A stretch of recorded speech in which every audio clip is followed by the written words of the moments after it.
అసలు కరెంటు కొరతే లేదు అన్నారు. ఒక్క క్షణం కూడా విద్యుత్ సరఫరాకు ఆటంకమే రాదు అన్నారు. క్షేత్రస్థాయిలో చూస్తే ఎడాపెడా అప్రకటిత కోతలతో జనానికి చెమటలు పట్టిస్తున్నారు. కరెంటు ఎప్పుడు పోతుందో ఎప్పుడు ఉంటుందో కూడా తెలియని దుస్థితి. ఫోన్ చేసి ఎవరినైనా అడుగుదాము అంటే స్పందించే నాదుడే కనిపించడం లేదు. చంద్రబాబు చెప్పే మాటలకు చేసే పనులకు పొంతన లేదు అని, పవర్ కట్స్ ను నియంత్రించకపోతే పోరాటం తప్పదు అని వైఎస్ఆర్సీపీ నేతలు హెచ్చరించారు. విద్యుత్ కోతలు జనానికి చుక్కలు చూపిస్తున్నాయి. అసలే వేసవికాలం, విపరీతమైన ఉక్కపోతలతో సతమతమవుతుంటే ఎప్పుడు కరెంటు ఉంటుందో పోతుందో తెలియని దుస్థితి నెలకొందని ప్రజలు వాపోతున్నారు. ఎండాకాలం కదా, విద్యుత్ వినియోగం ఎక్కువగా ఉందని సాకులు చూపించి ఎడాపెడా కరెంటు కోతలను విధిస్తుంది విద్యుత్ శాఖ. మరమ్మతుల పేరుతో విద్యుత్ సరఫరాలో తీవ్ర జాప్యం చేస్తూ ఉండడంతో కరెంటు లేక ప్రజలు అల్లాడిపోతున్నారు. ముఖ్యంగా నగర శివారు ప్రాంతాలు, గ్రామీణ ప్రాంతాల ప్రజల కష్టాలు అన్నీ ఇన్ని కావు. ఎంతసేపు కరెంటు ఉంటుందో ఎప్పుడు పోతుందో కూడా తెలియని దుస్థితి. ఎవరినైనా సమాచారం అడుగుదామని ఫోన్లు చేసినా కరెంట్ హెల్ప్ లైన్ నెంబర్లు పనిచేయడం లేదు.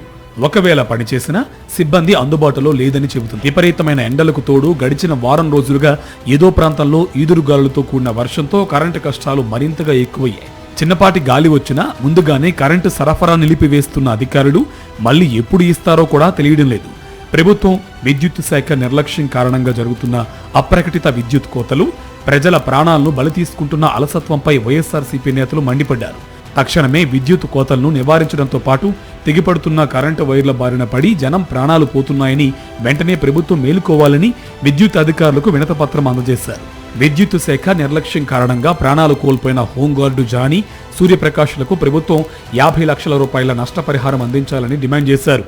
ఈ రోజు రాష్ట్రంలో ఉన్నటువంటి ప్రభుత్వం హైటెక్ ప్రభుత్వం అని చెప్పి ఏ సబ్ స్టేషన్ లో పవర్ ఎప్పుడు వస్తుంది ఎప్పుడు పోతుంది అని చెప్పని కూడా చెప్తున్నారు. పుట్టిపాటి రవి గారు మంత్రి గారు తెగ రివ్యూ చేస్తున్నారు. డాష్ బోర్డు ప్రభుత్వం అని చెప్తున్నారు. కానీ నిన్న ఎలక్ట్రికల్ డిపార్ట్మెంట్ యొక్క నిర్లక్ష్య ధోరణి మూలంగా జానీ అనే ఒక హోం గార్డు, సూర్యప్రకాష్ అని చెప్పని ఫుడ్ కోర్ట్ లో ఒక జనరేటర్ ప్రమాదం జరిగి మరణించడం జరిగింది. ఈ రెండు సంఘటనలకి ఈ డిపార్ట్మెంట్ బాధ్యత వహించి వాళ్ళకి నష్టపరిహారం ఇవ్వాలి, బాధ్యుల మీద చర్యలు తీసుకోవాలి అని చెప్పని డిమాండ్ చేస్తాం. అప్రకటిత విద్యుత్ కోతలు ఎప్పుడు పోతుందో తెలియదు, ఎప్పుడు వస్తుందో తెలియదు.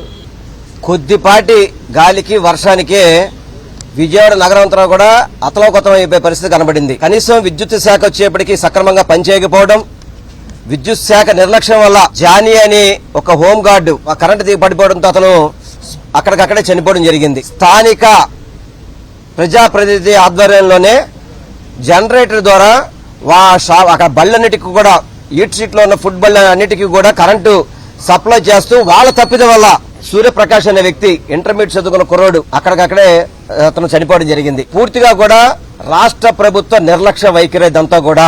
ఆంధ్రప్రదేశ్ లో ముఖ్యంగా ప్రభుత్వ అధికారులు మొద్దు నిద్రపోతున్నారు. ముఖ్యంగా ఏదైతే కరెంట్ డిపార్ట్మెంట్ సంబంధించిన అధికారులు ఎవరైతే ఉన్నారో ఈరోజు ప్రజానికానికి నిర్లక్ష్యంగా సమాధానాలు. ఇలా కరెంటు పోతుంది, చాలా మంది ఇబ్బంది పడుతున్నాం, ఇంట్లో పెద్దవాళ్ళు ఉన్నారు, గర్భిణీ స్త్రీలు ఉన్నారు, ఒక్కపూట వల్ల కానివ్వండి లేకపోతే రాత్రిల పూట మీరు కరెంట్ తీసేస్తున్నారు, అనేక ఇబ్బందులు మేము పడుతున్నాం అని చెప్పని అధికారులకి ఫోన్ చేస్తే గరా సరిగ్గా స్పందించని విధంగా ఈ రోజు ఈ కూటమి ప్రభుత్వంలో అధికారులు పనిచేస్తున్నారు. ఒక పక్క విద్యుత్ కోతలు, మరొక పక్క అధికారుల నిర్లక్ష్యం.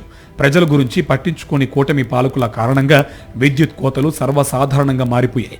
మరోపక్క విద్యుత్ లైన్లు, ట్రాన్స్ఫార్మర్ల నిర్వహణ సరిగా లేకపోవడంతో వైర్లు తెగిపోతున్నాయి, ప్రజల ప్రాణాలు తీస్తున్నాయి. దీనిపై ప్రభుత్వం నిర్లక్ష్యంగా ఉండటాన్ని వైఎస్ఆర్సీపీ నేతలు ప్రశ్నిస్తున్నారు. ప్రభుత్వం మొద్దునిద్ర వేడాలని డిమాండ్ చేస్తున్నారు.